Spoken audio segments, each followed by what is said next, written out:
Hello, so today I'm going to go through some of the new Hexaorb Sorceress support cards. There's 3 new cards which I feel give the deck a significant buff. Basically, one of the criticisms the deck has had with its handling is that it relies too much on Persona riding, whereas Bastion not so much, which is one of the reasons why Bastion is more popular. It's because of the reliability of the deck. But with this new Grade 1 Revelation Magic to Taurus, you'll be able to search out your Hexaorb Sorceress. Bear in mind you have to do this from Grade 3 onwards, because if you use it early you won't be able to use the skill. So that means you don't really profit as much from rushing. If you place this early game to rush with, then you'll get punished by missing out on the skill that's one plays. So it's kind of sneaky what they did there. They're trying to tone down on the rushing plays. But this is very helpful. I know with Counterblast cost people will have a bit of a reaction where it's like, oh no, we've already got too much Counterblast in this deck, but I think it's going to be okay. You've got cards like Octa Devote Sorceress as well, which can help in this deck, while you're gaining all this free advantage, and then you're just retiring with Octa Devotes. Even though it's a neg, the deck kind of pluses quite a bit, so I think to maintain all those Counterblast costs, you're kind of paying it off with the negs that Octa Devote Sorceress does. So on to the next card, we'll go to Aspiring Magic Kakarone. Very interesting card. When it's placed for your Vanguard is either Hexaorb or Pentagleam, you can Soul Blast 1 to get 2 from the top of your deck, and then you can put them back on the top of the deck in any order. So you can't restack anything to the bottom, but that's fine. You can always draw into those cards. I think one of the cool things is you can stack the trigger among the two if there is a trigger, and you can always put something else down that can be damage checked, or sorry, you can always put the a damage check card somewhere, or you can always play a card that draws as well. In addition to that, for example, there is that Grade 2 they revealed in the set, which mentions if you drive check a trigger, then you'll be able to draw a card by soul charging. Let me see if I can find it quickly. I think it's this one. I'm not very good with the names.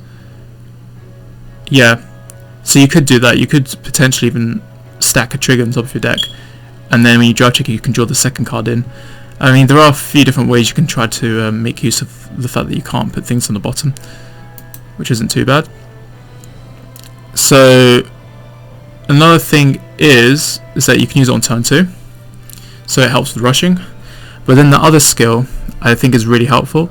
If your Vanguard is Hexaorb Sorceress, it gains 2k and shield +5. So obviously the 12k is good if you have an 8k boost behind it and you're high rolling. You can swing at your opponent for 20k, making them have to drop a 15k guard, which is 1 trigger from hand. You can also gain a 5k shield, which is useful, so when you get into your mid game by riding Hexaorb, you have now 10k shields. 10k shields are nice to have because a lot of the time people are basically baiting out 5k and 15ks, but there's not really many 10k shields in D format. So you might find that people they try to create numbers that force 10k to guard, but they know you have to overguard. So this kind of makes it easy to play around people who try to mess with you there.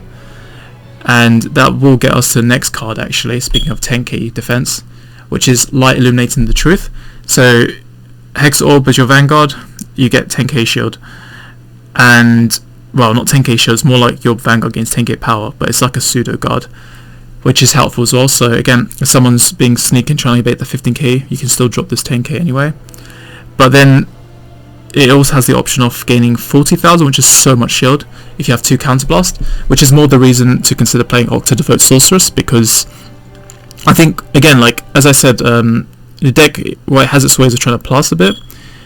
You do have also the Counterblast costing. So if you think about it this way, 40k shield, that's a lot of guard. That's like usually going to require dropping at least a few cards to guard anything of that attack. It kind of feels like if you're using Octa Devote's countercharge, in a way it's sort of like a pseudo minimum 2 card guard in a way, if you think about it, if it helps you free up that extra counterblast.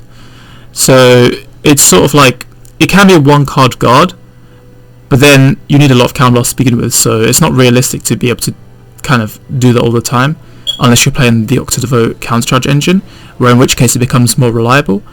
And in doing so, you are really just secretly guarding with 2 cards in a way. But this is helpful, so it gives me more reason to play Octa Devote as well.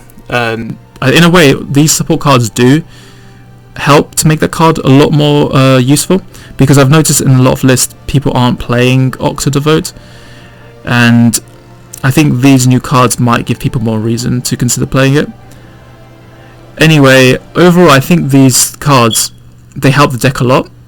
The fact that this card, Light Illuminating the Truth, doesn't force you to need Counterblast, so it's not a dead card in your hand, unless you have like 2 Blitz orders. But the fact that you can still drop as a 10k for free helps a lot. It's a really good Blitz order for that reason. And it's unconditional, except with the Vanguard or Rearguard requirement. But that's fine. I mean, you're meant to have Hexaorb as your Vanguard anyway, otherwise you're not playing the deck right. In this, you know, the context of the current game anyway. Unless D starts changing, we're not really sitting on Persona rides anymore. So yeah, I'm pretty excited for this.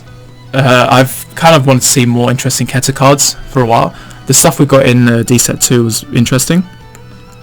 The Diaglass Sorceress and Olwine. But this now just adds even more. We've now got more and more Hexaorb catered cards, which before a lot of the cards felt like they were catered to Bastion, and it just felt like Hexaorb was trying to just put some makeshift stuff together based on Bastion's breadcrumbs, or some generic low grade support, and by low grade I mean grade 1s and 2s and things. So the deck is going to be very interesting going forward, and I can't wait to play it some more when the new stuff comes out. Anyway, I'll catch you later. Goodbye.